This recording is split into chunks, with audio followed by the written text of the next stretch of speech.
Rain hammers against the windshield of a beat-up Ford F-150, each drop a small explosion in the silence.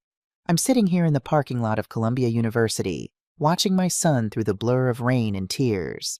My hands, calloused, scarred, permanently stained with grease no amount of scrubbing can remove, grip the steering wheel like it's the only thing keeping me from falling apart. There's still a fresh burn on my left thumb from last night's shift. The metal was hotter than I'd calculated, and I'd rushed the weld because I was thinking about today, about this moment, about seeing Dylan walk across that stage in his cap and gown. 20 years. 20 goddamn years I spent behind that welding mask, breathing in fumes that probably took a decade off my life, feeling sparks bite into my skin through worn gloves, just so my boy wouldn't have to know what it feels like when your body gives out at the end of a 16-hour shift. I thought my scars were his bridge to something better. I was wrong. Through the rain-soaked window, I watch him. Dylan Mitchell, my baby boy, now 22 and wearing a smile I don't recognize. He's got his arms wrapped around Richard Blackwell, that son of a bitch in the $3,000 Armani suit who swooped into our lives 4 years ago and decided my kid needed polishing. The ceremony just ended. I'd stood in the back, way in the back, in my $80 Walmart dress while everyone else wore designer everything. Security had almost turned me away at the door. "Ma'am, are you sure you're on the guest list?" "I'm Dylan Mitchell's mother." The way that kid looked at me, like he was trying to figure out what the hell a woman like me was doing at a place like this, should have been my first clue about how this day would go. But I'd stayed. I'd watched. And I'd waited for Dylan to mention me. Just once. That's all I wanted. Just one acknowledgement that the woman who'd given up everything, who'd gone into debt so deep I'll be paying it off until I'm 67, was standing there, proud as hell of what he'd accomplished. Instead, I got this. I want to thank Richard Blackwell, the man who showed me what true success looks like. Without him, I wouldn't be the man I am today. Richard, not me. The man who'd known Dylan for 4 years gets the credit. The mother who'd known him for 22 gets erased. I'd felt something crack inside my chest when those words left his mouth. Not a clean break, more like metal fatigue, the kind of failure that happens when you stress something beyond its limits for too long. Now I'm watching Dylan laugh at something Richard says. Watching him shake hands with people who look at me like I'm the help when I walk past. Watching him become someone I don't recognize.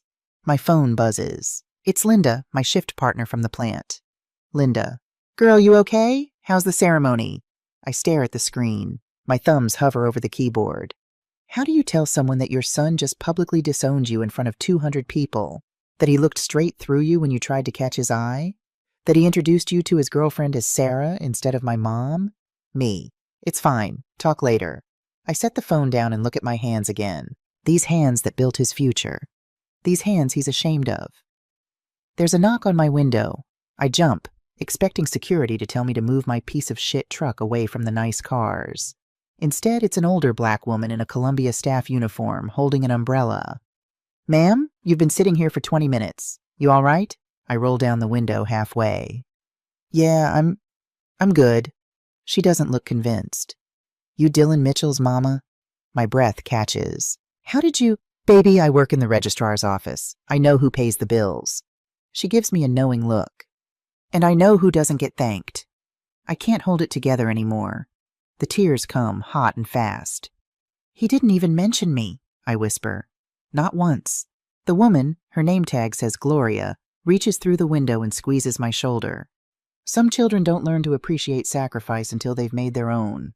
Your boy will learn. Question is, will you be there when he does?" She walks away before I can respond, leaving me with that question hanging in the air like smoke.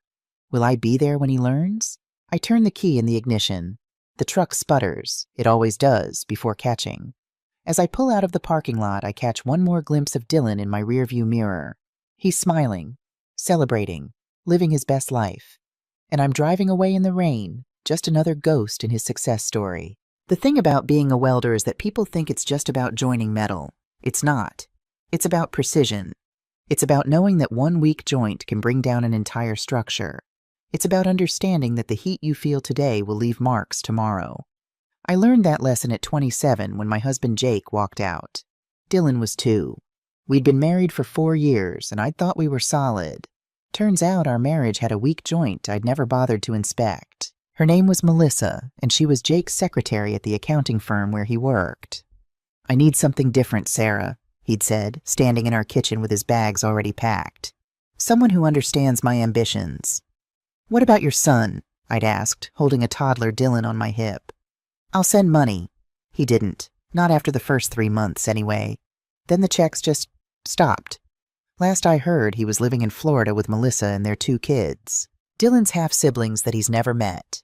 So there I was, 27 years old, high school diploma, no college degree, and a 2-year-old who needed to eat. I'd learned welding at 18 from my dad before he died. He used to say, "Sarah girl, a trade is something nobody can take from you. Not a husband, not the economy, not bad luck. Long as there's metal in the world, there's work for a welder." He was right. I got hired at Miller Industrial Plant 3 weeks after Jake left. Starting pay was $18 an hour. Good money in 2004, especially for someone like me. But 18 an hour doesn't go far when you're paying rent, daycare, utilities, and trying to save for your kid's future. So I started picking up the double shifts. 6 a.m. to 2 p.m., then 6 p.m. to 2 a.m. 16 hours a day, 6 days a week. I'd go home during that 4-hour break, sleep for 2 hours, shower for 20 minutes, check on Dylan with the neighbor who watched him, then head back. The money was better on night shift, $27 an hour, but the toll it took was brutal. You ever try to sleep during the day when your body's screaming at you that something's wrong? When every noise sounds like your kid crying? But I did it. For 6 years, I did it. Dylan's childhood is a blur of me in work clothes, smelling like burnt metal and desperation.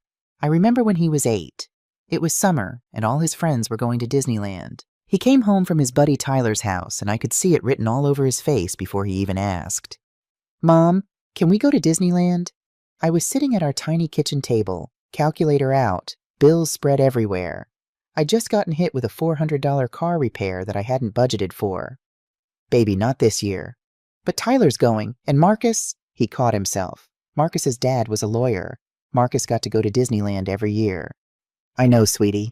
But Mommy's got to save money for important things." "Like what?"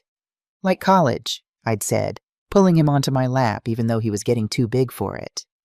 "So you can be whatever you want when you grow up." He'd nodded, but I saw the disappointment. Hell, I felt it. What kind of mother can't even take her kid to Disneyland? The kind who's choosing between Disneyland and his future, that's who. When Dylan turned 12, he wanted to play soccer. Club soccer, not the rec league stuff. The fancy kind where college scouts show up. $300 a season. Uniforms, travel costs, tournament fees. It all added up to close to $1,000 a year. I picked up Sunday shifts. The plant usually ran skeleton crew on Sundays, but they'd pay time and a half for anyone willing to work it.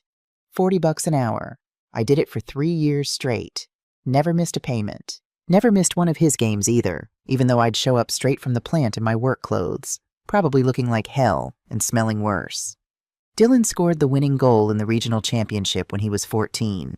I screamed so loud I nearly lost my voice. He ran off the field and hugged me, not caring that I was covered in grime. "Thanks for letting me play, Mom. I know it's expensive." God, my heart nearly burst. If only he'd held on to that gratitude. The truck, that goddamn Ford F-150, was my dad's. He left it to me when he died. By the time Dylan was in high school, it had 287,000 miles on it and was held together by duct tape and prayers. But I knew how to fix it myself. Couldn't afford a mechanic, so I learned. Replaced the alternator in a parking lot once. Changed the transmission fluid in our driveway. Dylan would help me sometimes, handing me tools, asking questions. "Why don't we just get a new truck, Mom?" "Because new trucks cost money we're saving for your future, baby." But this one's embarrassing. That word, embarrassing. He was 15 when he first said it. That's when I should have known. I never told Dylan about the shoulder injury. It happened during his sophomore year of high school. I was working on a vertical weld, awkward angle, heavy piece, and something in my shoulder just gave.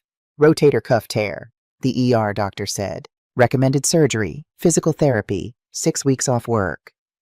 "Can't do that," I told him. "Ma'am, if you keep working on this, you're going to cause permanent damage."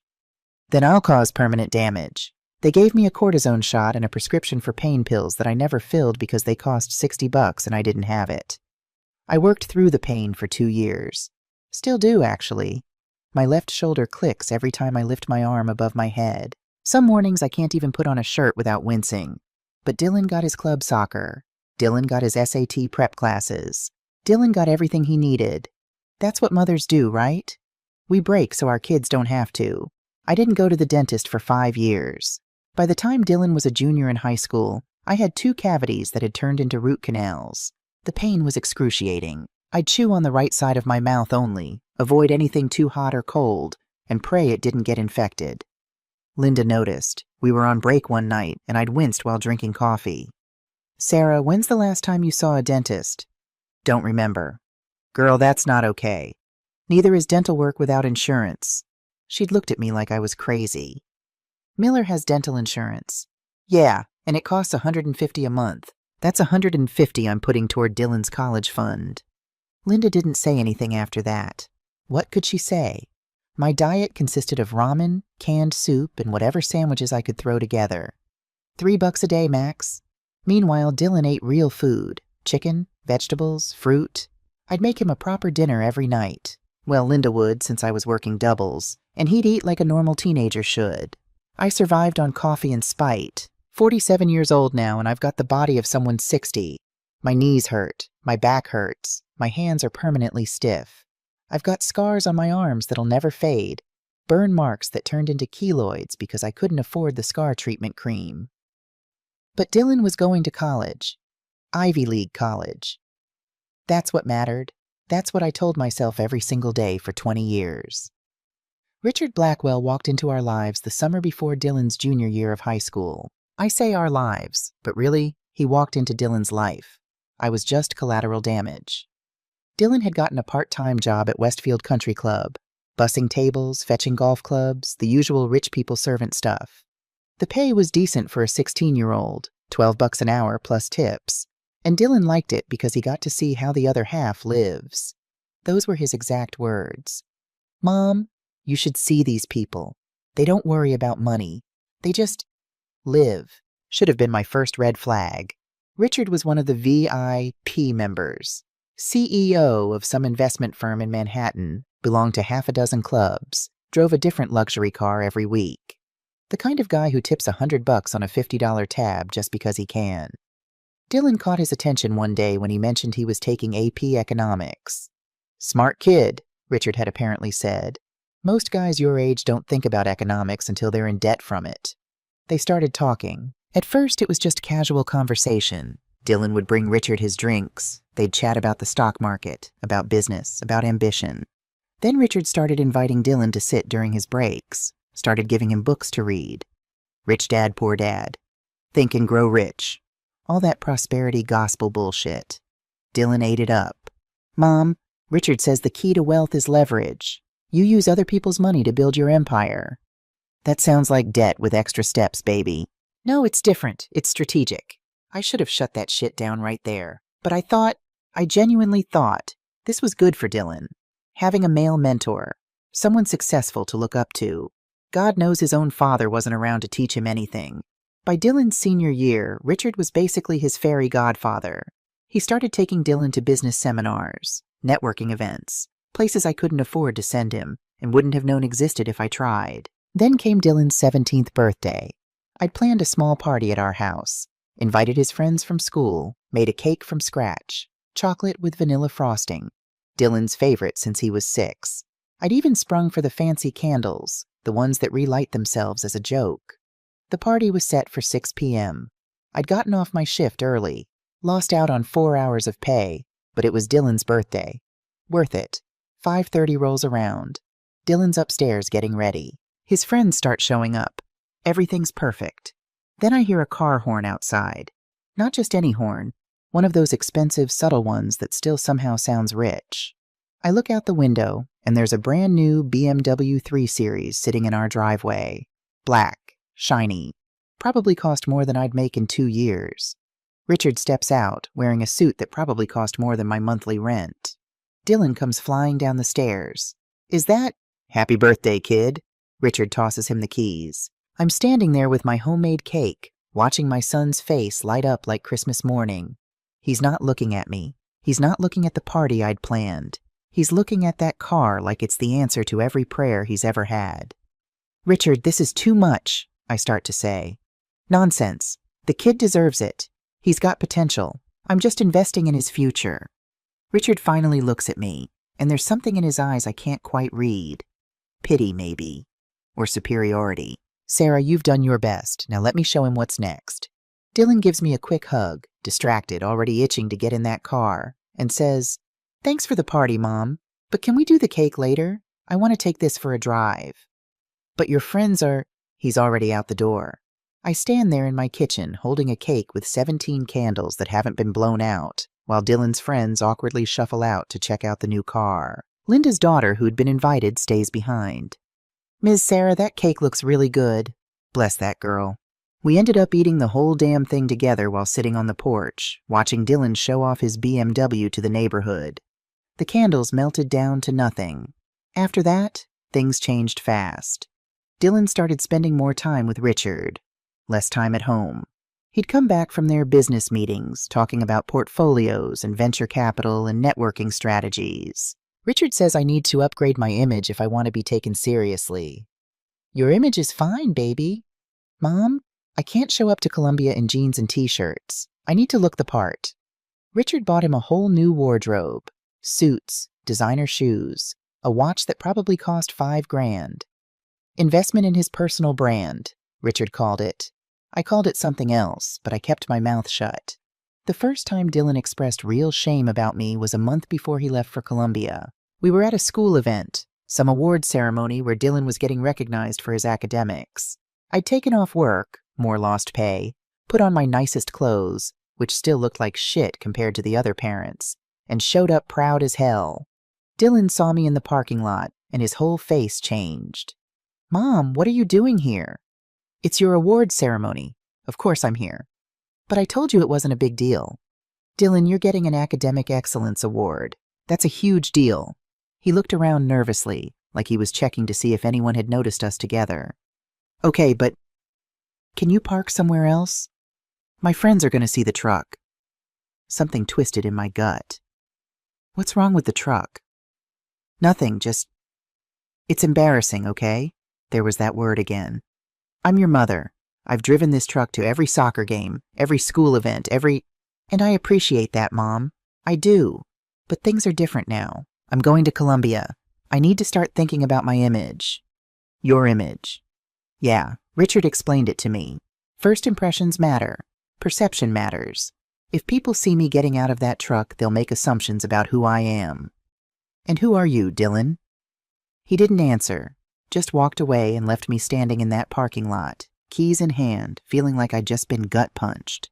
I didn't move the truck. I sat through that entire ceremony in the back row, watching my son accept his award, watching him shake hands with the principal, watching him smile and laugh with his friends.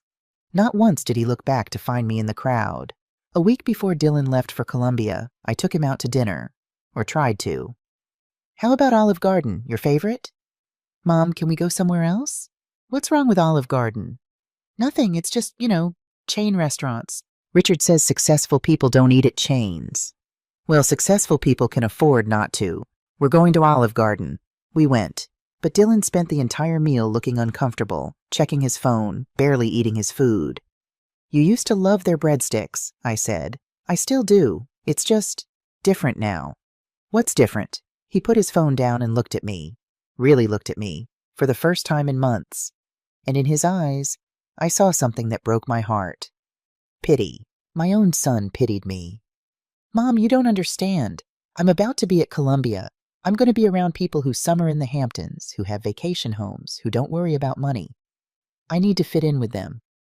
"By pretending you didn't come from here?" "By not advertising where I came from." I should have said something. Should have told him that where you come from is just as important as where you're going. That there's no shame in honest work. That the people who matter won't care about your background. But I didn't, because part of me, the stupid, hopeful part, thought he'd figure it out on his own. Thought college would teach him what I couldn't. I was wrong about that, too. Columbia University costs $65,000 a year. That's tuition, room, board, fees, books, everything. 4 years comes out to $260,000. I had $87,000 in savings. I'd been saving since Dylan was 2 years old.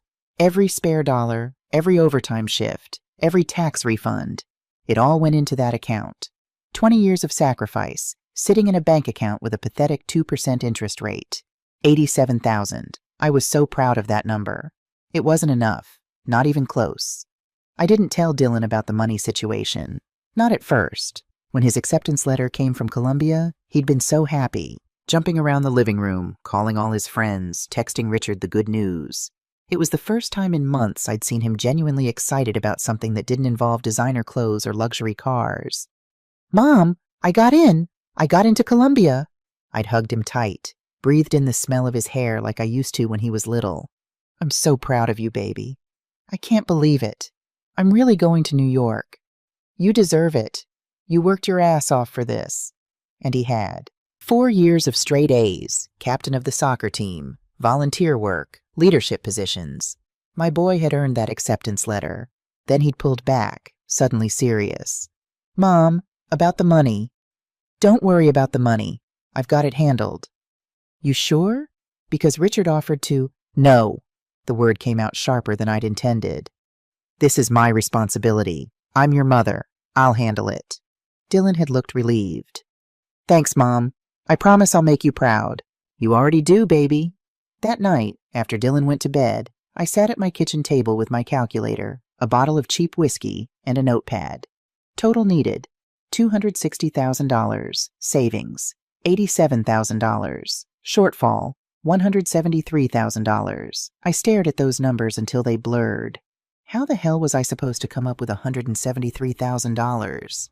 I called the financial aid office the next morning. They were polite but firm. Dylan didn't qualify for need-based aid because I made too much money. $45,000 a year was apparently too much for help, but not enough to actually pay for college. Scholarships? Dylan had applied for dozens. He got a few small ones, 500 here, 1,000 there, but nothing that made a real dent. Student loans? Dylan could take out about $30,000 in federal loans over 4 years. That still left $143,000. I looked into Parent Plus loans. The interest rates made me nauseous, 7.5%, but I didn't have a choice. No, wait, I did have one more option. The house, my dad's house, the one I'd inherited when he died, the one I'd been paying the mortgage on for 15 years. I called the bank. "I need to know about home equity loans." "How much equity do you have in the property, Ms. Mitchell?" "I owe $42,000 on a house worth about $200,000, so about $158,000 in equity. We can lend you up to 80% of that. So roughly $125,000. $125,000. That plus my savings would cover most of it. I'd still need to take out smaller loans for the rest, but it was doable. What's the interest rate?" "Current rate is 6.2% for a home equity loan, 15-year term." I did the math in my head. That was going to be brutal. But Dylan needed to go to Columbia. Okay, let's do it.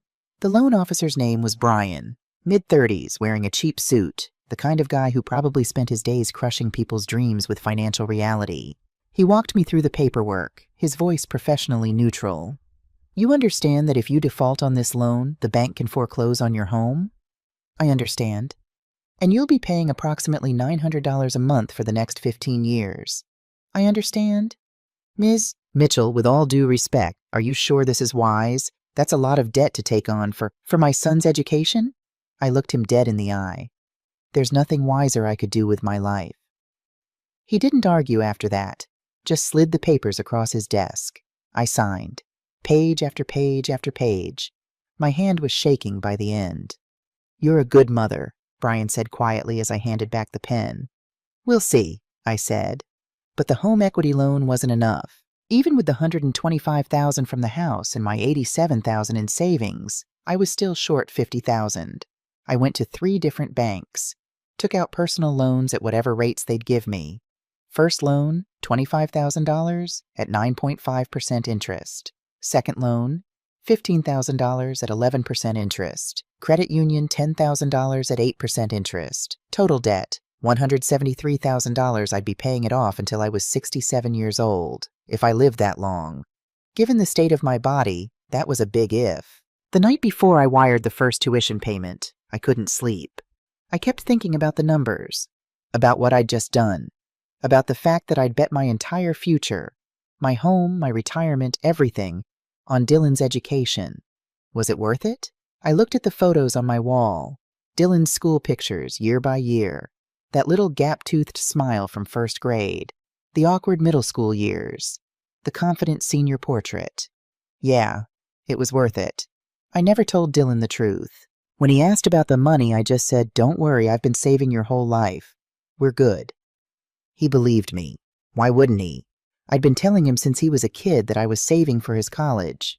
He had no idea that saving actually meant mortgaging every asset I have and going into debt that'll outlive me. Richard knew, though. We ran into each other at a coffee shop near Dylan's school, about a month before Dylan left for New York. "Sarah." He nodded at me, stirring his espresso that probably cost $6. "Richard? Dylan tells me you've got his Columbia costs covered." "That's right." He studied me with those calculating eyes. "All of it? 4 years?" "All of it." "That's impressive. How much did you have saved?" "That's personal." "Of course." He took a sip of his espresso. "You know, I looked into Columbia's costs. $65,000 a year is no joke. Even with your salary at Miller. What is it, $45,000 annually? That's a hell of a savings achievement." I didn't like where this was going. "I've been careful with money." "Or you've been creative." He leaned back. "Look, Sarah, I respect the hustle. You did what you had to do. But here's some free advice. Pride only gets you so far. I offered to invest in Dylan's education, and you turned me down. I don't need your money." "No, you need the bank's money, which you're going to spend the next 20 years paying back." He stood up. "When that debt crushes you, and it will, remember that I offered to help." He walked out, leaving me sitting there with my $3 regular coffee and a growing sense of dread. 3 days before Dylan left for Columbia, I sat him down. "Baby, I need to talk to you about money." He looked nervous. "Is everything okay?" "Everything's fine. I just want to make sure you understand something." I took his hands, his soft, uncalloused hands that had never known real work. "College is expensive. I'm paying for it because you're my son and you deserve this opportunity. But I need you to take it seriously." "I will, Mom. I promise." "I need you to study hard, get good grades, make connections. But most importantly," I squeezed his hands, "don't forget where you came from." "I won't. And don't forget who got you there." Something flickered in his eyes. Annoyance, maybe. Or guilt. "Mom, I know you're paying for school. I'm grateful, really." "Are you?" "Of course I am. Why would you even ask that?" "Because you look at me like I embarrass you. Because you don't want me near your friends. Because you're already halfway to forgetting me." But I didn't say any of that. I just hugged him. "I'm proud of you, Dylan. No matter what." "I know, Mom. I love you." "I love you too, baby." 3 days later, I drove him to the airport. We didn't talk much during the drive. He was on his phone the whole time, texting Richard about their lunch plans in New York. At the drop-off zone, I helped him get his bags out of the truck. "You got everything?" "Yeah, I'm good." "Call me when you land?" "Sure, Mom." He gave me a quick hug, the kind you give a distant relative, not your mother, and headed toward the terminal. I watched him go, my heart somewhere around my ankles. "Dylan?" I called out. He turned back. "Make me proud, baby." He gave me a thumbs up and disappeared into the crowd. I sat in that airport parking lot for 20 minutes, crying so hard I couldn't see straight. Crying because my baby was leaving. Crying because I knew, somehow, that things would never be the same. Crying because I'd just bet my entire life on a kid who was already embarrassed by me. But that's what mothers do. We bet everything on our children, even when we know we're going to lose. Dylan called me 3 times during his first week at Columbia. By week 2, it was down to once. By October, I was lucky if I heard from him twice a month. "He's just busy, Sarah," Linda said when I mentioned it during our lunch break. "College kids get wrapped up in their new lives. It's normal." "Is it normal for him to sound annoyed every time I call?" Linda didn't have an answer for that. I kept working my doubles. Had to. Those loan payments weren't going to make themselves. $900 a month for the home equity loan, $450 for the first personal loan, $280 for the second, $170 for the credit union, $1,800 a month just in loan payments. That's on top of rent, utilities, food, gas, and the $500 I still sent Dylan for spending money. "Mom, everyone here has money for going out," he'd said during one of our increasingly rare phone calls. "I can't just sit in my dorm every weekend." So I sent the money, every month, like clockwork. My shoulder got worse. The clicking turned into grinding. Some nights I'd lie in bed and feel it popping every time I moved. The pain meds from the clinic helped, but they made me foggy, and I couldn't afford to be foggy around 1,000-degree metal. I worked through it. Dylan came home for Thanksgiving his freshman year.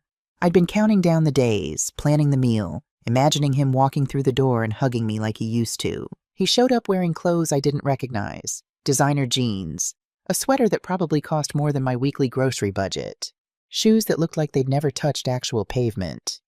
"Hey, Mom." He gave me that distant hug again. "Baby, look at you. You look so good." "Thanks." Richard took me shopping, said I needed to update my wardrobe for networking events. Richard. Always Richard. We sat down for dinner, turkey, stuffing, all his favorites, and I tried to catch up. "How are your classes?" "Good. Challenging, but good." "Make any friends?" "Yeah, some guys in my business fraternity." "Business fraternity? I didn't know you joined one." "Oh yeah, Kappa Epsilon Pi. It's pretty exclusive. Dues are $2,000 a year, but the networking opportunities are insane. $2,000. He said it like it was nothing. "Dylan, I didn't budget for fraternity dues." "It's okay, Richard covered it. He said it's an investment in my future." I put down my fork. "Richard's paying for your fraternity?" "Just the first year. I'll handle it after that." "With what money?" He shifted uncomfortably. "I'll figure it out, Mom. That's what college is about, right? Learning to be independent?" Independent. While I was sending him $500 a month and drowning in debt. Sophomore year, things escalated. "Mom, I'm moving off campus." "What? Why?" "Dorms are included in tuition." "Yeah, but Richard found me this great apartment in the Upper East Side. He says living off campus will be better for my professional development." "How much is rent?" Silence. "Dylan, how much?" $3,200 a month. I nearly dropped the phone. $3,200? "Dylan, that's... Richard's covering most of it. I'll just pay utilities and stuff." "Why is Richard paying for your apartment?"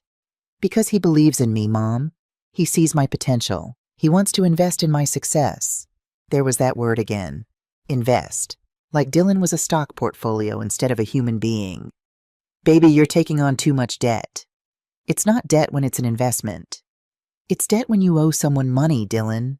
You don't understand how this works." "Then explain it to me." He sighed, that exasperated sound that meant he thought I was being difficult. "Rich people don't use their own money, Mom. They leverage other people's resources. Richard is teaching me that. He's giving me opportunities you can't." The words hit like a punch to the throat. "Opportunities I can't give you." "I didn't mean it like that." "How did you mean it?" "Mom, don't make this a thing. I'm just trying to build a future here. On someone else's dime. On strategic investments." We didn't talk for 3 weeks after that conversation. I decided to visit. Spent $200 on a bus ticket to New York, couldn't afford the plane, and showed up at Dylan's fancy apartment unannounced. The building had a doorman, an actual human whose job was to open doors for rich people. "Can I help you?" He looked me up and down, clearly skeptical. "I'm here to see Dylan Mitchell, apartment 7C. Is he expecting you?" "I'm his mother."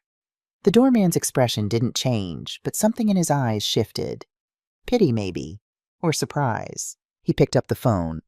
"Mr. Mitchell, there's a Sarah Mitchell here to see you." I could hear Dylan's voice through the receiver, sounding annoyed. The doorman hung up. "7th floor, ma'am." The apartment was obscene. Hardwood floors, floor-to-ceiling windows overlooking Central Park, furniture that looked like it belonged in a museum, a kitchen with appliances that probably cost more than my truck, and Dylan standing in the middle of it all, looking uncomfortable. "Mom, what are you doing here?" "Wanted to surprise you, see where you're living." "You should have called first." "Would you have answered?" He didn't respond to that, just gestured vaguely at the couch. "You want something to drink?" "Water's fine." He disappeared into the kitchen while I looked around. The place was huge, had to be at least 1,500 square feet, for one college kid. Meanwhile, I was living in an 800 square foot rental. Then I noticed something. The air was cold. Really cold. Dylan, is your heat working? Yeah, why? Because it's freezing in here. I walked over to the thermostat. It was set to 60 degrees. The display was flashing an error code. Muscle memory kicked in. I'd installed enough HVAC systems to know what I was looking at. The heating element was shot. This system had been limping along for weeks, maybe months. Your heating system's broken, baby. I can fix it for you. Dylan came back with my water. What? No, it's fine. It's not fine. Trust me, I know systems. This needs repair. Richard's sending someone professional to look at it. Professional. That word landed like a slap. I am a professional, Dylan. You know what I mean, Mom. Richard has a guy who handles all the building maintenance. It's covered. I'm standing here freezing, and you're telling me to wait for Richard's guy? Just, please don't touch anything, okay? I stared at my son, at this stranger wearing my son's face. Are you embarrassed of what I do? No, of course not. Then why can't I fix your heater? Because, he looked away. Because I don't want you to. The silence stretched between us like a chasm. I was gathering my bag to leave when I noticed something under the couch. A piece of paper, half hidden. Force of habit. I bent down and picked it up. It was an eviction notice. Final notice. Rent payment of $9,600, 3 months, past due. Vacate premises within 30 days or legal action will be taken. My hands started shaking. Dylan, what is this? His face went pale. It's handled. Handled? You owe almost $10,000 in rent. Richard's taking care of it. Richard's taking care of it, I repeated. So he doesn't own the apartment. You're supposed to be paying rent. The arrangement is complicated. Uncomplicate it. Dylan ran his hands through his hair, a nervous tell he'd had since childhood. Okay, fine. Richard covers most of the rent, but I'm supposed to pay $500 a month. I just fell behind. Where's the money I send you going? That's for other expenses. What expenses? He didn't answer. I looked around the apartment with new eyes, noticed the unopened bills stacked on the counter, the credit card statements. I grabbed one. The balance made me dizzy. $34,000? Dylan, what the hell did you buy? Clothes, dinners, events. Mom, everyone here has money. I can't show up to networking events looking like I'm broke. But you are broke. You're a student. I'm a student who's building a future. Richard says image is everything in business. If you don't look successful, no one will take you seriously. So you went $34,000 in debt to look successful? It's an investment. Stop calling it that, I was shouting now. Couldn't help it. You're not investing, Dylan, you're drowning, and you're dragging Richard down with you. Richard can afford it. That's not the point. Then what is the point, Mom? I wanted to grab him, shake him, make him see what he was becoming, but I couldn't find the words. The point is, I said quietly, you knew. Knew what? You knew I went into debt for your tuition. You knew I was struggling, and you didn't care. His face hardened. How do you know what I knew? Because you're smart enough to do math. Because Columbia costs $65,000 a year and I make $45,000. Because you never once asked me how I was paying for it. You said you had it handled. And you believed me because it was convenient. Because if you'd known the truth, you might have felt guilty. And guilt doesn't fit with your new lifestyle, does it? Dylan's jaw clenched. You're the one who insisted on paying. I didn't ask you to go into debt. No, you just let me. And now you're doing the same thing with Richard. It's not the same. It's exactly the same. You're using people who care about you to fund a life you can't afford. That's not fair. Know what's not fair? I was crying now. Working 16-hour days for 20 years so my son could have opportunities I never had. And then watching him become someone who thinks honest work is something to be ashamed of. I grabbed my bag. Mom, wait. I'm done, Dylan. Figure your own shit out. I slapped him. Didn't even think about it. My hand just flew up and connected with his cheek. Hard. The sound echoed in that expensive apartment. Dylan stared at me, hand on his face, eyes wide with shock. Mom, this is why you'll never understand success, I said, my voice shaking. You're too busy pretending to be something you're not. I walked out. Dylan didn't call to apologize. Neither did I. We went 4 months without speaking, the longest silence we'd ever had. I kept sending the $500 every month. Couldn't help myself. He was still my son. Linda showed me his Instagram during lunch break one day. You seen this? There was Dylan at some fancy restaurant, wearing a suit I'd never seen, watch on his wrist that gleamed even through the phone screen. On his arm, a beautiful blonde girl in a dress that probably cost more than my monthly rent. The caption, "Business dinner with the squad. Grateful for this life." "Who's that girl?" I asked. Linda scrolled to her profile. Sophia Vanderbilt, as in the Vanderbilts. Old money, like built the railroads in the 1800s money. I stared at the photos. Dylan at charity galas. Dylan at polo matches. Dylan on a yacht. Linda, I can't afford polo matches. I know, honey. So who's paying for all this? You know who? Richard. Always Richard. I did something I'm not proud of. I created a fake Instagram account to follow Dylan.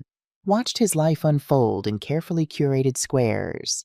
Watched him become someone I didn't recognize. Someone commented on one photo, "Dude, what does your family do?" Dylan's response, "Industrial businesses. Import/export mostly. Industrial businesses." That was one way to describe a welding plant. Another comment, "Your mom must be so proud." Dylan didn't respond to that one. Junior year, Dylan started posting about his internship at Richard's investment firm. Photos of him in glass offices, skyline views, corporate lunches. I knew what internships at places like that paid. Good money, really good money. So when he called, first time in months, asking for the usual $500, I asked, "Don't you have an internship?" "Yeah, but it's unpaid." "Unpaid? Richard doesn't pay his interns?" "It's about the experience, Mom. The connections." "Connections don't pay rent, Dylan." "I know, that's why I'm asking you. I can't do it anymore." Silence on the other end. "What do you mean?" "I mean I'm drowning, baby. The loan payments are killing me. My shoulder's getting worse. I can barely lift my arms some days. I can't keep sending you money I don't have." "But I need it." "Then get a paying job." "Mom, everyone at Columbia has parents who support them through college. That's normal." "Well, I'm not like everyone's parents. I'm a welder who's one missed payment away from losing her house." More silence. "I didn't know it was that bad." "Yes, you did. You just didn't want to know." He hung up. I sent the money anyway. Borrowed it from Linda because I couldn't stand the thought of Dylan going without. "Sarah, you gotta stop," Linda said, handing me the cash. "He's bleeding you dry. He's my son. He's an adult making adult choices.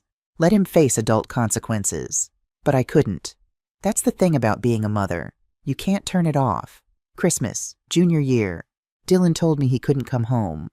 Richard invited me to Aspen. His family has a cabin there. We always spend Christmas together. Mom, I'm 21. I have my own life now. What about me? What about you? I'm alone, Dylan. You have Linda. You have your church friends. I want my son. Well, your son has other plans. He hung up before I could respond. I spent Christmas alone, ate a Hungry Man dinner in front of the TV, watched Home Alone and cried through the whole thing. Pastor Thompson stopped by around 8 with a plate of cookies from the church potluck. "Sarah Mitchell, why aren't you at the service?" "Didn't feel like it, Pastor." He invited himself in, took one look at my face, and sat down. "It's Dylan, isn't it?" I told him everything. The debt, the apartment, the girlfriend, the silence. All of it came pouring out like a dam breaking. Pastor Thompson listened without interrupting. When I finally finished, he leaned back and sighed. "Sarah, you know what the hardest lesson in the Bible is?" "Which one?" "Letting go. Even God had to watch his children make their own mistakes." "But I'm not God. I'm just his mother." "Exactly. You're his mother, not his savior." He squeezed my hand. "Sometimes the greatest act of love is stepping back. Let him fall. That's the only way he'll learn to stand on his own." Senior year crawled by. Dylan and I maintained a fragile peace. Weekly phone calls that lasted maybe 10 minutes, carefully avoiding any real conversation. Then came the graduation invitation. Not a personal call, not a heartfelt "Mom, I want you there." Just a formal invitation card in the mail with my name printed on it. The class of 2024 cordially invites you to the Columbia University commencement ceremony. I stared at that card for 3 days before deciding to go. "Don't do it," Linda warned. Sarah, I've got a bad feeling about this. He's my son. I have to be there. Even if he doesn't want you there? Especially if he doesn't want me there. I spent $3,000 I didn't have on this trip. New dress, hair appointment, even got my nails done. First time in 15 years. Looked at myself in the mirror and barely recognized the woman staring back. Clean, polished, almost like I could pass for one of them. The illusion shattered the second I opened my mouth and my accent came through. The bus ride to New York took 8 hours. I could have flown, but I couldn't justify the extra $400. So I sat on a Greyhound, watching America scroll past my window, wondering what the hell I was doing. I checked into the cheapest motel I could find, $45 a night in Queens. The sheets were questionable, the shower barely worked, but it had a bed and a door that locked. Good enough. The graduation wasn't at Columbia's campus. The invitation had a different address.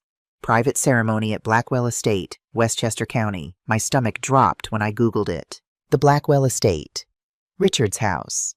This wasn't Columbia's official graduation. This was Richard's private party. I almost didn't go. Sat in my motel room for an hour, staring at that invitation, knowing I was walking into enemy territory. But Dylan was there. My son was there. So I went. The Blackwell Estate looked like something from a movie. Actual mansion, actual gardens, actual valet parking where a kid younger than Dylan took keys to cars worth more than my house. I pulled up in my F-150. The valet's face was priceless. We can park this in the back lot, ma'am. The back lot? With the service vehicles. I handed him the keys. Sure, kid. Wouldn't want my truck embarrassing the Bentleys. Security almost didn't let me in. Name? Sarah Mitchell. The guard scrolled through his tablet. I don't see you on the list. I'm Dylan Mitchell's mother. His eyebrows went up. Dylan Mitchell has a mother? That hurt more than it should have. Last I checked, yeah, we all have mothers. He made a phone call, spoke quietly, finally stepped aside. Go ahead, ma'am. I walked into hell wearing an $80 Walmart dress. The party was already in full swing. At least 200 people, politicians, business tycoons, women in gowns that cost more than my yearly salary, men in tuxedos discussing mergers and market trends. Champagne flowed from a literal fountain, the kind I'd only seen in movies. I grabbed a glass of sparkling water and tried to blend in. Didn't work. Everyone could tell I didn't belong, could smell it on me, like cheap perfume. And what do you do? Some woman in pearls asked me. I'm a welder.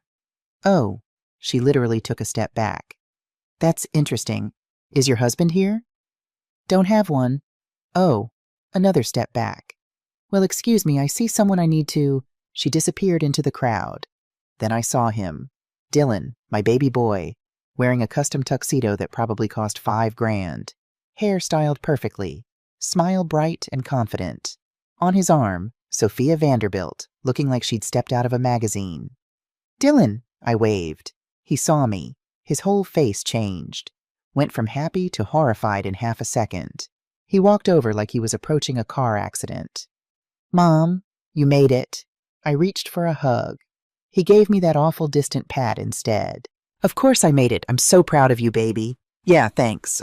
Let me introduce you. He turned to Sophia. This is Sarah. Sarah, not my mom, not my mother, just Sarah. Sophia extended a perfectly manicured hand. Nice to meet you. How do you know Dylan? The question hit like a freight train. I'm his mother. Sophia's smile froze. Oh, Dylan, you never mentioned. We need to greet other guests. Dylan was already pulling her away. Excuse us, Mom. And he was gone. I stood there in the middle of that party, surrounded by 200 people, completely alone. Richard took the microphone 20 minutes later. Ladies and gentlemen, thank you for coming. Today we celebrate Dylan Mitchell, a young man who embodies everything we value: ambition, excellence, class. I felt sick. Dylan came from humble beginnings, but he never let that define him. He had the hunger to be more, to become someone worthy of success. Humble beginnings, like I was something to overcome. I'm proud to have mentored this young man, to have shown him what true success looks like. Dylan, come up here. Dylan bounded onto the stage, took the microphone. The crowd applauded. Thank you all for being here. This moment means everything to me. I held my breath. 4 years ago, I was just a kid with a dream. Then I met Richard Blackwell. Richard showed me a world I never knew existed. He taught me how to think like a winner, how to present myself professionally, how to become somebody. Each word was a nail in my coffin. Richard, you're the father I never had, the mentor who believed in me when no one else did. I was crying, couldn't help it. Tears running down my face, mascara probably everywhere. Without you, Richard, I'd still be stuck in that small-town mentality. You showed me I deserved more. Stuck, small town, like where he came from was a prison. To my beautiful girlfriend Sophia, thank you for showing me what a power couple looks like. And to everyone here, thank you for welcoming me into this incredible community. Standing ovation. Everyone on their feet, clapping. Dylan never mentioned me. Not once. I was the ghost in his success story. After the speech, I found him by the champagne fountain. Dylan. He turned, clearly wishing I would disappear. Mom, did you enjoy the ceremony? Why didn't you mention me? What? In your speech, you thanked Richard. You thanked Sophia. You thanked everyone except the person who actually paid for Columbia. People were starting to stare. Mom, this isn't the place. I worked 16-hour days for you. I went into debt. I mortgaged my house. I gave you everything. And I'm grateful, but that doesn't mean I have to broadcast my background to these people. Your background? I'm your mother. You're a welder, Mom. He was angry now. These people are CEOs, investors, politicians. Do you know how hard I've worked to fit in here? To make them see me as one of them? By pretending I don't exist? By becoming someone better than where I came from. The words hung in the air like poison. Better than where you came from, I repeated. So I'm something to be improved upon, something to be ashamed of. Mom, I gave you everything, and you couldn't even say my name. You don't understand. I understand perfectly. You got what you wanted from me, and now I'm just an embarrassment. Dylan's face hardened. If you're going to make a scene, maybe you should leave. Something broke inside me then. Not dramatically, just a quiet final snap. Yeah, I said. Maybe I should. I walked out. Through that crowd of rich strangers, through the grand foyer, past the valet who looked at me with pity as he brought my beat-up truck around. It was raining. Of course it was raining. I sat in that parking lot, watching the party continue through the windows, watching Dylan laugh and celebrate, and I realized he didn't need me anymore. Maybe he never really did. I drove home through the rain, crying so hard I had to pull over twice. 20 years of sacrifice, and my son couldn't even say my name. I called in sick for the first time in 15 years. Couldn't do it. Couldn't put on that mask. Couldn't pick up that torch. Couldn't pretend everything was fine when my entire world had just collapsed. Linda showed up at my door around noon with soup and a bottle of cheap wine. Saw you weren't at the plant. Figured you might need this. We sat on my couch, the same ratty couch Dylan had sat on his entire childhood, and I told her everything. Every humiliating detail. That motherfucker, Linda said when I finished. I'm sorry, Sarah, but your son is a grade A asshole. He's not. Yes, he is, and you know it. That's why you're sitting here crying instead of defending him. She was right. I'd been making excuses for Dylan for years, but there was no excuse for what he'd done. He's lost, Linda. Richard's got him all twisted up. Nah, Richard didn't make Dylan an asshole. He just gave him permission to be one. Linda poured me more wine. Question is, what are you going to do about it? What can I do? You can stop being his ATM for starters. I didn't stop sending money. Couldn't. But something had shifted inside me. A door had closed. Pastor Thompson came by a few days later, found me in the garage, finally getting around to fixing my truck's transmission. Thought I'd find you under a hood somewhere. Car therapy, I said, wiping grease off my hands. Cheaper than the real thing. He chuckled. Sarah, I saw the photos online. Dylan's graduation party made the society pages. Did it now? Big spread. All about Richard Blackwell's protege. No mention of you, though. Shocking. Pastor Thompson sat on an overturned bucket watching me work. You know what I think? What's that, Pastor? I think you've been focusing on the wrong investment. I looked up. What do you mean? You spent 20 years investing in Dylan, sacrificing for Dylan, building up Dylan. He pulled out a pamphlet from his jacket. Maybe it's time to invest in people who'll actually appreciate it. The pamphlet was for the Women's Trade School Initiative, a program Linda had mentioned months ago. "They're looking for donors," Pastor Thompson said. "Scholarships for single mothers who want to learn trades, welding, plumbing, electrical work, real skills that lead to real jobs." "Pastor, I'm broke. I can't donate." "Not talking about money necessarily. They need mentors, teachers, people who've been in the trenches and survived." He met my eyes. "People like you." I stared at that pamphlet, at the faces of women who looked like me 20 years ago, desperate, determined, trying to build something from nothing. "Think about it," Pastor Thompson said. "Sometimes God closes one door so he can open another." I couldn't stop thinking about Richard, about how he'd swooped into Dylan's life with his money and his connections, about how he'd systematically turned my son against me, about how he seemed to have unlimited resources to throw at a college kid. Something didn't add up, so I did something crazy. I hired a private investigator. His name was Tom Crawford. 50-something retired cop, ran a small PI business out of a strip mall office. His rates were reasonable, $500 for a basic background check. I had to borrow the money from Linda, again. "What are you hoping to find?" she asked. "I don't know. Something. Anything that explains why this man has taken such an interest in my son." Tom called me 2 weeks later. "Ms. Mitchell, you're going to want to sit down for this." Richard Blackwell wasn't who he claimed to be. Well, he was Richard Blackwell, CEO of Blackwell Capital Investments. That part was true. But the rest? The successful bachelor mentor helping underprivileged youth? Bullshit. "He's married," Tom said. 25 years. Wife's name is Jessica Blackwell. They live in a mansion in Greenwich, Connecticut. 3 kids, Catherine, 23, Robert, 20, and Michael, 18. My head spun. Wait, he has a whole family? Yep, and get this, Jessica thinks he's working in the city. That fancy apartment Dylan's living in, that's Richard's love nest. He tells his wife he's staying there for work during the week. So Dylan is, what, cover? Exactly. "Oh, honey, I'm mentoring this underprivileged kid, that's why I need the apartment." Meanwhile, he's probably got a rotation of mistresses going through there. I felt sick. Does Dylan know? About the family? Doubt it. Richard's been careful, keeps his 2 lives completely separate. Jesus Christ. "It gets worse," Tom said. "Blackwell Capital is under FBI investigation." My blood went cold. "For what?" "Wire fraud, money laundering. Looks like a classic Ponzi scheme. He's been using new investor money to pay returns to old investors. Total scam. They're estimating about 58 million missing from client accounts." 58 million? Yeah, and the FBI's building a case.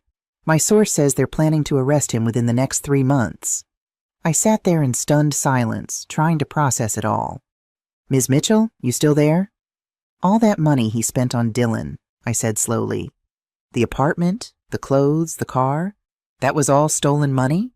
"Probably. Guys like Blackwell, they use other people's money to fund their lifestyle.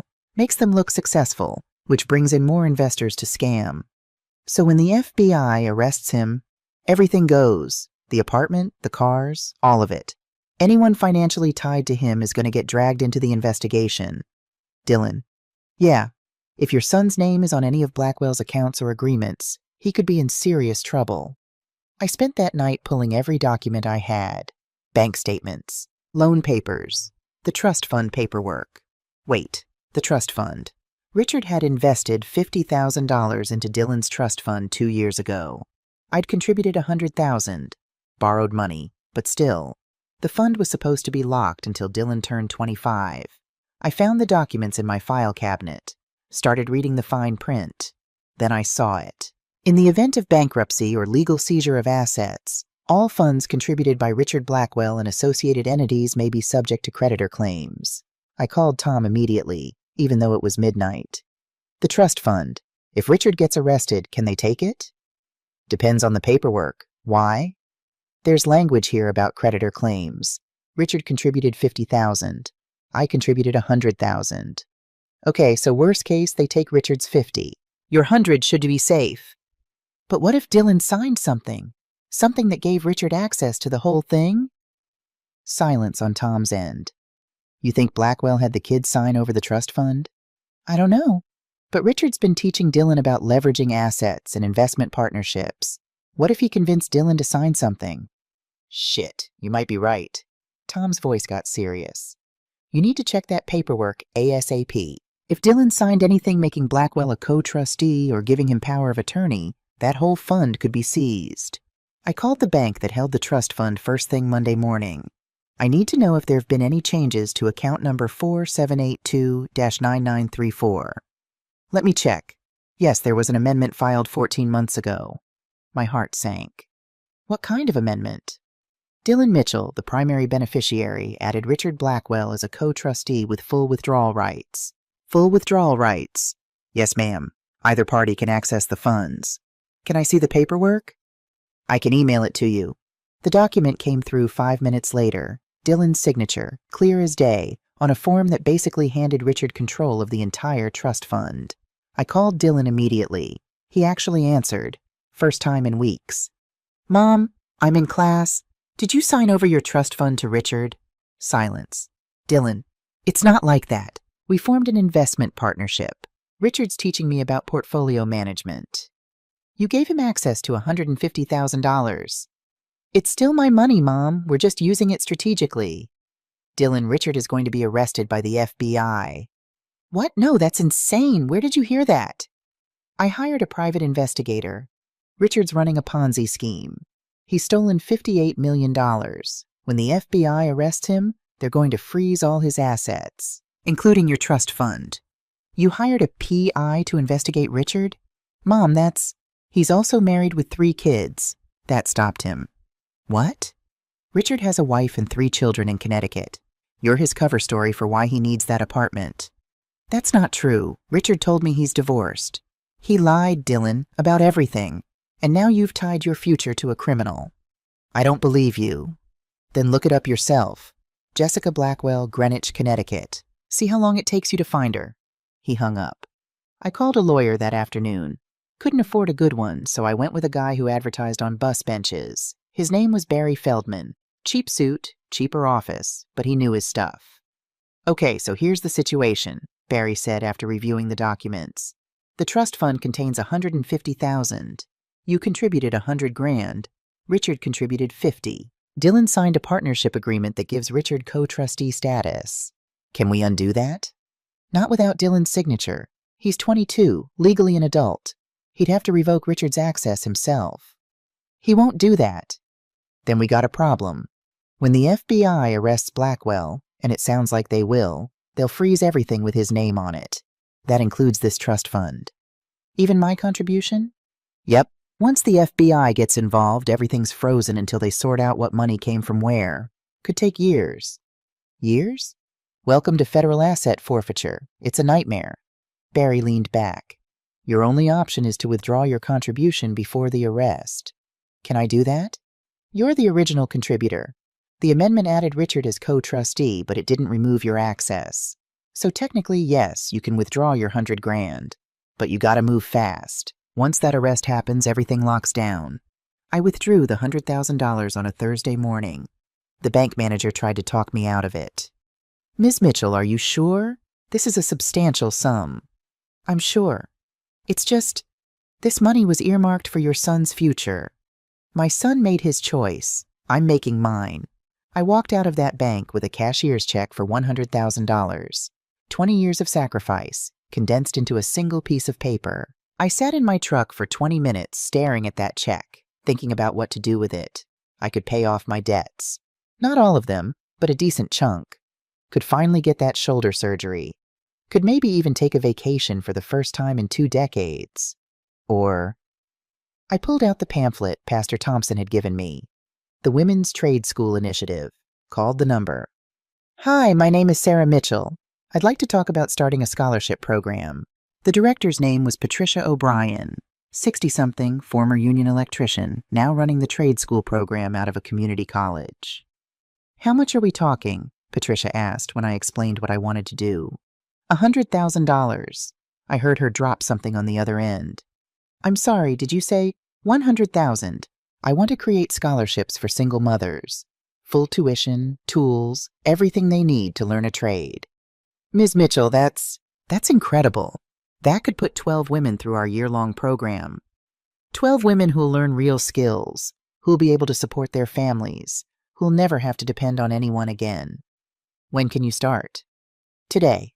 The first scholarship recipient was Emma Rodriguez, 19 years old, single mother of a 2-year-old daughter named Sophia, working 3 minimum wage jobs just to afford food and diapers, living in her car because she couldn't make rent. She reminded me of myself 20 years ago, that same desperate determination in her eyes. You want to learn welding? I asked during her interview. Yes, ma'am, I looked into it.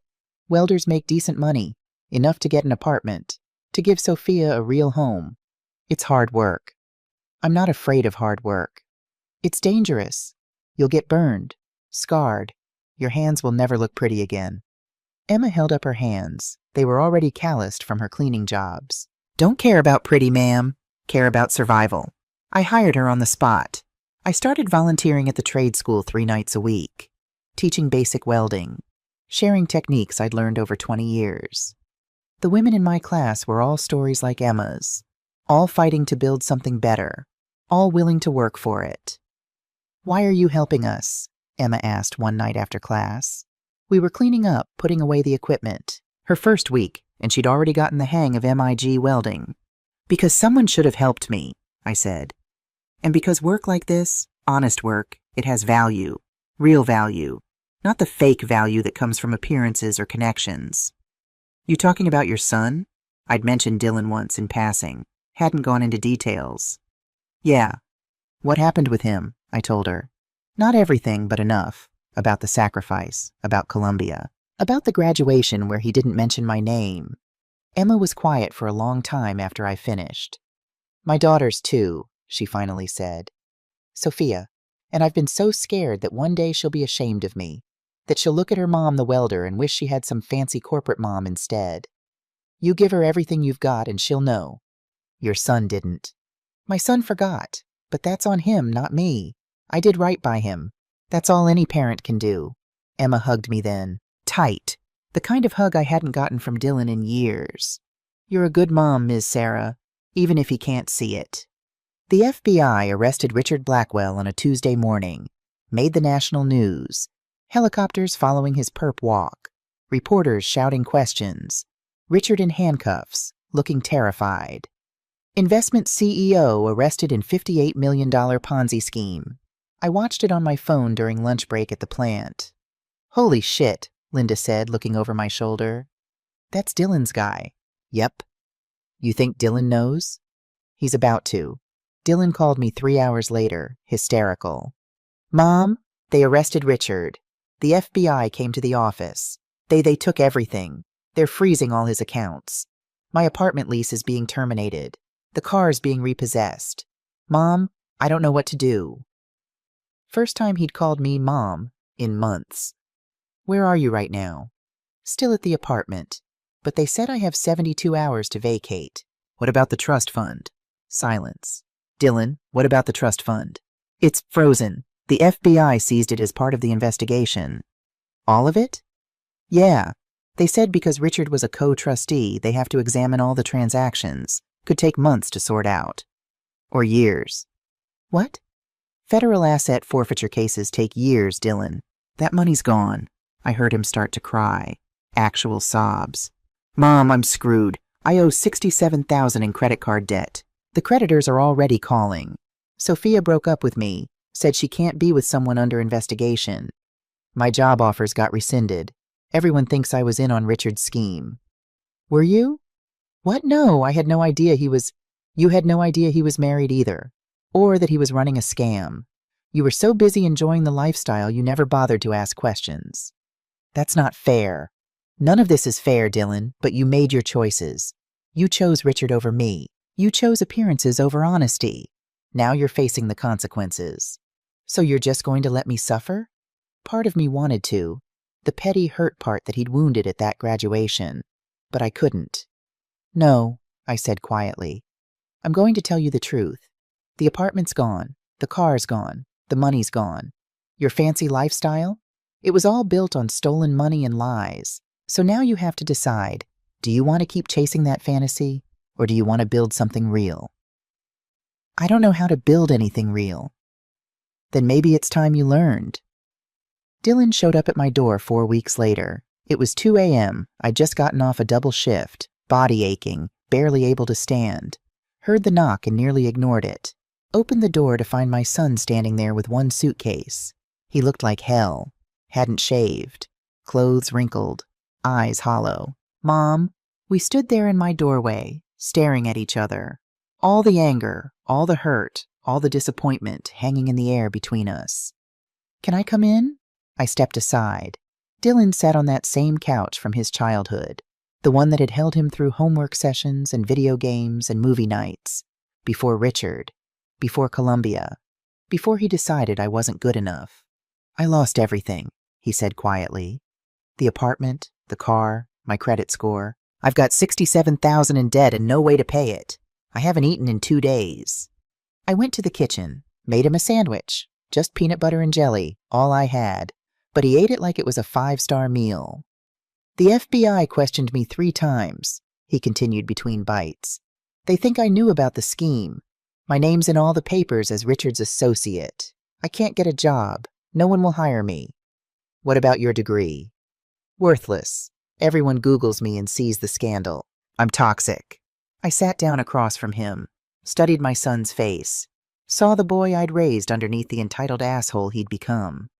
You said you knew about the loans I took out. Yeah? When did you know? He looked away. Junior year, Richard told me. Said you'd mortgaged the house, taken out personal loans. He thought it was funny. Said you were playing poor to make me feel guilty. And you didn't care. I cared. I thought you were making a choice. Like you wanted to do it. For me. I did want to do it for you, but that doesn't mean it didn't cost me everything. I know that now. Do you? Because at that graduation you couldn't even say my name. Dylan's eyes filled with tears. I was ashamed. Not of you, of me. I was pretending to be someone I wasn't, and having you there, it reminded everyone of where I really came from. And I hated that. I hated that I came from poverty and hard work instead of trust funds and country clubs. So you erased me. Yeah, and it was the worst thing I've ever done. We sat in silence. The clock on my wall ticked. Outside, a car drove past. I need help, Mom. I know I don't deserve it. I know I treated you like shit, but I'm broke and homeless and I don't know what to do. Here it was. The moment I'd been waiting for. The moment to make him hurt like he'd hurt me. How much do you need? Hope flickered in his eyes. Maybe 20,000? To pay off some of the debt? Get an apartment? I don't have 20,000. 10? Dylan, I'm $173,000 in debt. Every penny I make goes to loan payments. I'm broke. His face fell. But the trust fund is frozen by the FBI, remember? What about the money you contributed? I withdrew it before Richard got arrested. That hope came back. You have it? Mom, please. I donated it. The words hung in the air like a bomb.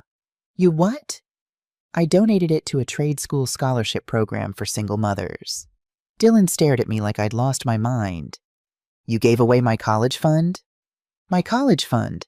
It was my money, Dylan. I earned it. And I chose to give it to people who'll actually appreciate it. But I need it. So do they. The difference is they're willing to work for it. Dylan stood up, pacing now. So that's it? You're just going to let me drown? I'm not letting you do anything. You drowned yourself. I stood too, facing him. You want my help? I'll give you a deal. What deal? Enroll in the trade school. Learn welding. Work for 1 year. Prove you can build something with your own 2 hands instead of relying on other people's money. Do that, and I'll help you. His jaw dropped. You want me to be a welder? I want you to be honest. I have a Columbia degree. I'm not working a blue-collar job. Then you're not my son. The words came out before I could stop them. Dylan's face went white. What? The son I raised valued hard work, valued honesty, valued sacrifice. You value appearances and easy money and everything that Richard represented. So decide right now, do you want to be Dylan Mitchell, Sarah's son? Or do you want to be Dylan Blackwell, the con man's protege? This is bullshit. Then leave. We stood there, facing off. Mother and son, the chasm between us wider than ever. Fuck you, Dylan spat. The slap was instinctive, same as before. My hand connected with his cheek, hard. Watch your mouth in my house. This isn't even a house. It's a trailer. A shitty trailer where you've been stuck your whole life because you were too stupid to do better. Each word was designed to hurt, and it did, but I'd been hurt worse. Get out. Gladly. He grabbed his suitcase and stormed out. Slammed the door so hard my pictures rattled on the wall. I stood there, shaking, crying. But underneath the tears, I felt something else. Relief. I'd finally let go. The scholarship program exploded. Word got out about what we were doing. Local news picked up the story. Former welder creates opportunities for single mothers. They interviewed me and I told them the truth. I learned the hard way that success isn't about money or status. It's about dignity and honest work. The donations poured in. Not huge amounts, but enough. We went from 12 scholarships to 25, then 40. Emma Rodriguez graduated top of her class. Got hired at Miller Industrial, same plant where I worked, making $28 an hour. Ms. Sarah, she said on her first day, wearing her brand new work gear. I got an apartment, 2 bedrooms. Sophia has her own room. I hugged her. I'm so proud of you. I wouldn't be here without you. Yes, you would. You've got the heart for it. I just opened the door. I paid off $40,000 of my debt. Between my welding salary and the teaching stipend from the trade school, I was making decent money for the first time in years. Got the shoulder surgery. Finally, 6 weeks of physical therapy and I could lift my arm without pain. Even started dating. Tom Crawford, the PI, asked me out for coffee. Then dinner. Then we just kept seeing each other. You're different, he said one night over takeout Chinese. Most people who've been through what you have, they're bitter. Oh, I'm bitter, I admitted. But I'm also free. My son doesn't own me anymore. You hear from him? No. You?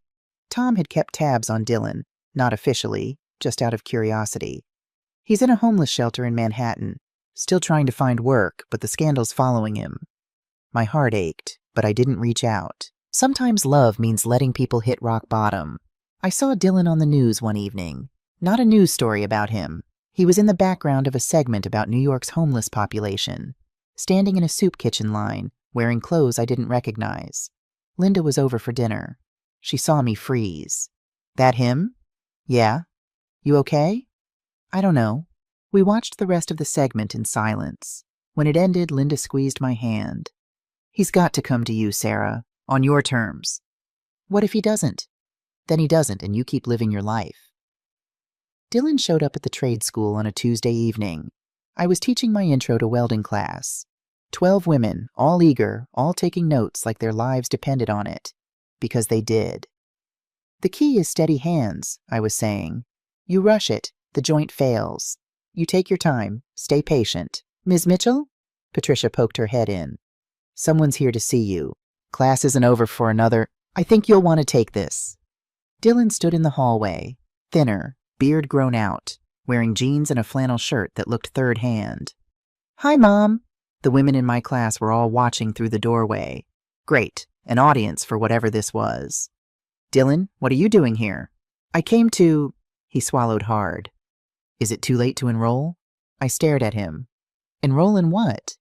The welding program. You said if I learned a trade, worked for a year, you'd help me. I'm ready to try. Why now? Because I've spent the last 6 months applying for jobs. Hundreds of them. And no one will hire me. Richard's scandal destroyed my reputation. My Columbia degree is worthless. His voice cracked. I'm sleeping in shelters, Mom. Eating at soup kitchens. And I realized something. What's that? You were right. Everything I built with Richard was fake. It disappeared the second reality hit. But you built something real. Something that lasted. And I want to learn how to do that. Emma stepped into the hallway. You're Dylan? Miss Sarah's son? Dylan looked at her, confused. Yeah? She talks about you sometimes. Never with anger, just sadness. Emma crossed her arms. Your mom changed my life. Gave me a future. You know that? I'm starting to. Good. because if you're here to hurt her again, we're going to have problems." I couldn't help but smile. "Emma, it's okay." "You sure, Miss Sarah?" "Yeah, I'm sure." Emma went back to class, but not before giving Dylan a warning look. We stood in that hallway, mother and son, strangers trying to find their way back to familiar. "This is a year-long program," I said. 40 hours a week. It's hard work, dangerous work. You'll get burned, scarred. Your hands will never look the same. "I don't care about how my hands look." "You'll be starting from zero, working alongside women who've been through hell. They won't care about your Ivy League degree or your fancy background. All that matters here is whether you can do the work." "I understand. And I won't give you special treatment. You're just another student." "I don't want special treatment. I want to learn." I studied his face, looked for traces of the entitled kid who'd stood on that stage and thanked Richard. Didn't see him. Saw something different instead. Humility. Real humility. "Classes start at 7 a.m. Don't be late." Hope bloomed in his eyes. "Thank you, Mom." "Don't thank me yet. Thank me when you've survived your first month."